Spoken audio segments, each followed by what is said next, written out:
Guys, இப்போ வந்து நம்ம மெட்ரோ ட்ரெயினுக்கு போயிட்டு இருக்கோம். வாங்க போய் மெட்ரோ ட்ரெயினில் உட்காந்ததுக்கப்புறம் நான் வீடியோ எடுக்கிறேன். சரி வாங்க கைஸ் போகலாம்.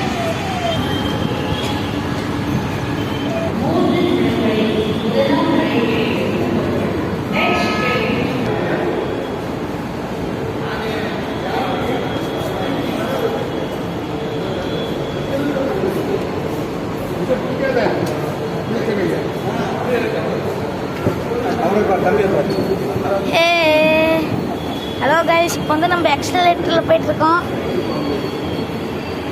பாருங்கள் எக்ஸலேட்டரு.